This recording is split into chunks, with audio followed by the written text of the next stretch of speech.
के आदेश पे अरविंद केजरीवाल जी को अपना शीश महल दिल्ली में खाली करना पड़ा। तो अब उन्होंने पंजाब सरकार से अपने लिए एक शीश महल 2.0 चंडीगढ़ में बनवा लिया है।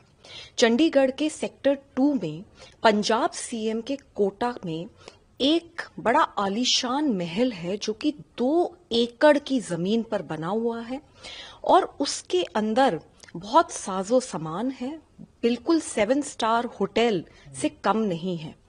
वो आलीशान महल अरविंद केजरीवाल जी ने पिछले 1 महीने में उसमें जम के रेनोवेशन करवाया है पंजाब सरकार द्वारा और अब उसके अंदर अरविंद केजरीवाल जी रह रहे हैं।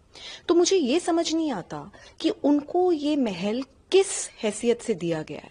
वो तो अभी दिल्ली में एक एमएलए भी नहीं है। जब मैंने ये आवाज उठाई तो सामने से हफरा दफरी में ये कहा गया, झूठ फैलाने की कोशिश की गई कि नहीं, ये तो पंजाब के सीएम का एक कैंप ऑफिस है। पर अगर सच में ये एक कैंप ऑफिस है तो फिर जनता के लिए खुला हुआ क्यों नहीं है?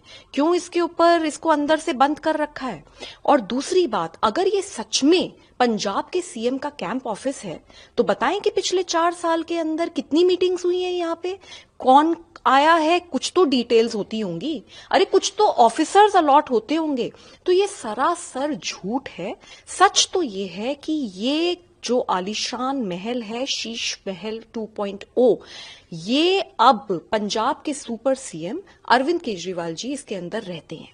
और यही नहीं है, पंजाब के जो सांसद हैं अशोक मित्तल जी, जिन्हें दिल्ली में राज्यसभा द्वारा एक घर अलॉटेड है, टाइप 7 की कोठी अलॉटेड है, वो इसलिए अलॉटेड है क्योंकि दिल्ली में जो पंजाब के लोग रहते हैं वो वहां जाकर उनसे मिल सकें। वो पंजाब के सांसद को भी अपनी उनकी कोठी से, सरकारी कोठी से अरविंद केजरीवाल जी ने 1.5 साल पहले निकाल दिया है और अब अरविंद केजरीवाल जी वहां भी रहते हैं। तो मुझे ऐसा लगता है कि ये सीधे सीधे सरासर जनता के पैसों की लूट है। पंजाब सरकार को इस तरीके से अरविंद केजरीवाल को अपनी अय्याशियों पर उनसे पैसे नहीं खर्च करवाने चाहिए।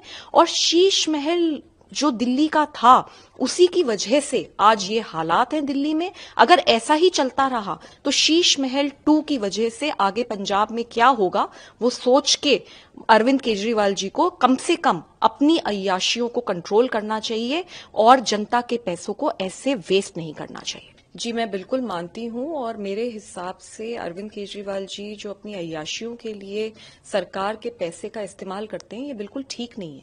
अगर आप दिल्ली में देखें तो 100 करोड़ का घर बनवाया गया और उसके अंदर बाड़ तक सरकारी पैसों से बनवाया गया।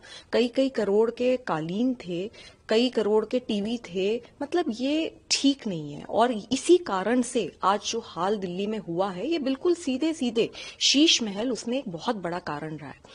तो इंसान को संभलना चाहिए, लेकिन अभी भी नहीं संभल रहे। अब शीश महल 2.0 बना लिया है और मैं आपको बताना चाहती हूँ, और ये पंजाब में सबको पता है, पंजाब के हेलीकॉप्टर का अरविंद केजरीवाल जी धड़ल्ले से इस्तेमाल करते हैं। वो किस हैसियत से उस हेलीकॉप्टर का इस्तेमाल कर रहे हैं? अपने पर्सनल कामों के लिए। दूसरी बात, जब भी अरविंद केजरीवाल जी को दिल्ली में बैठ के कहीं भी देश में जाना होता है तो पंजाब से चार्टर्ड प्लेन बुक होकर आता है अरविंद केजरीवाल जी के लिए और फिर वो वहां से चार्टर्ड प्लेन में जाते हैं। तो ये अय्याशी नहीं है तो फिर क्या है? अगर हम आम आदमी हैं तो फिर हमें आम आदमी की तरह व्यवहार करना चाहिए और उसी से हम जनता का दर्द समझ पाएंगे। मेरे को लगता है बिल्कुल जांच होनी चाहिए और ये बिल्कुल ठीक नहीं है। अरविंद केजरीवाल जी को कुछ तो मॉरल रिस्पॉन्सिबिलिटी लेनी चाहिए। जनता ने बहुत ट्रस्ट करके अरविंद केजरीवाल जी को इतना बड़ा मौका दिया, भगवंत मान को इतना बड़ा मौका दिया, लेकिन अगर इस तरीके से काम होगा तो फिर जनता क्या सोचेगी? और बहुत पार्टी की बदनामी हो रही है। अरविंद केजरीवाल की कथनी और करनी एक जैसी होनी चाहिए।